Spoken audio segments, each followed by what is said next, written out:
என்னைக்குனாலும் சில காரியத்தை நம்ம தான் என்ன பண்ணி ஆகணும்னா ஒப்புரவாகி ஆகணும், விட்டு கொடுத்து ஆகணும், காம்ப்ரமைஸ் ஆகணும், சரியாகி ஆகணும். என்னைக்காவது ஒரு நாள் நம்ம சரியாயித்தான் சொல்லுங்க ஆகணும். அதுக்கு இன்னைக்கே சரியாயிட்டோம்னா, நான் சொல்றது உங்களுக்கு புரியலையா? புரியுதா இல்லையா? எல்லா காரியம் இப்போ ஒரு இடத்துல வேலை பார்க்குறீங்கன்னு வச்சுங்களேன், அந்த வேலை ஸ்தலத்தில் வேலை பார்க்குறவங்களுக்கும் உங்களுக்கும் ஒரு பிரச்சனை வந்துச்சுன்னு வச்சுங்களேன்.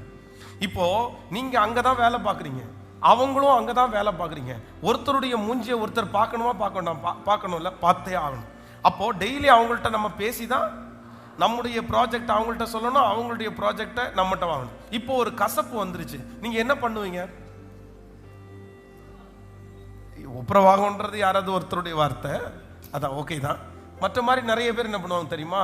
முறைச்சிட்டு, கோவிச்சிட்டு, சண்டை போட்டுட்டு இப்படி இருந்தா ஒன்று அந்த வேலையை விட்டு நீங்க வெளியே வரணும். அடுத்து உங்க தாட் எப்படி தான் போகும்? அந்த கசப்பு இல்லைன்னா அந்த விஷயம் உங்களுக்கு தொடருமே. ஆனால் நீங்க ஒன்று என்ன பண்ணுவீங்க அப்படின்னு சொன்னா, நீங்க அந்த வேலையை விட்டு வரணும்னு முடிவு எடுப்பீங்க.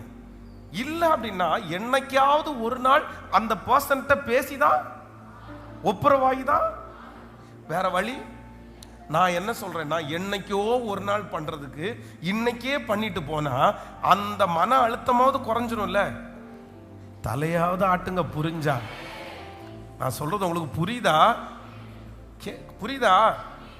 யாரோ ஒருத்தர் இடத்துல ஆண்டவர் பேசுறாரு, என்னைக்குனாலும் நீங்க தான் தாழ்ந்து போய் தான் ஒப்புரவாகி மன்னிச்சு தான் சந்தோஷமா பேசி தான் ஏற்றுக்கொண்டு தான் ஆகணும். அதுக்கு சமயம் பார்த்து நாள் பார்த்து இன்னும் ஒரு வருஷம் ஆகட்டும்னு விட்டு வைக்காம, இந்த வருஷம் முடிகிறதுக்குள்ள, புதிய வருஷம் தொடங்கிறதுக்குள்ள எல்லா குப்பையும் தூக்கி வெளியே போட்டு, ஆடா போப்பா, ஏசுநாதரை திட்டுறதை விடையா நம்மளை திட்டிட போறாங்க, ஆடா போப்பா, அவருக்கு அந்த சோதனையை விடையா நமக்கா பெருசா சோதனை வந்துருது, தூக்கி போடு brother, praise lord brother, sister praise lord sister, வரியாப்பா, டீ சாப்பிட போலாமாப்பா, எல்லாத்தையும் மறந்து இந்த குப்பையோட தயவு செய்து அடுத்த வருஷத்துல போகாதீங்க.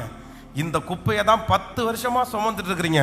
அடுத்த வருஷமும் இதே குப்பையோட போனீங்கன்னா அடுத்த வருஷம் குப்பையா தான் இருக்கும். ஒரு நன்மை நீங்க பார்க்க முடியாது. அதற்கு மாறா இந்த ஈகோத்தனத்தை உள்ள வச்சுக்காம, ரோசத்தை உள்ள வச்சுக்காம, அந்த நம்ம உடம்பு நல்லா இல்லாம போய் சுகர் பிரஷர் நோயாளியா மாறி அதுக்கப்புறம் இந்த ஈகோவிலிருந்து கீழே வர்றதை விட இப்பவே சரியாகிறது. நான் சொல்றது உங்களுக்கு புரியுதா இல்லையா? நீங்க ஏன்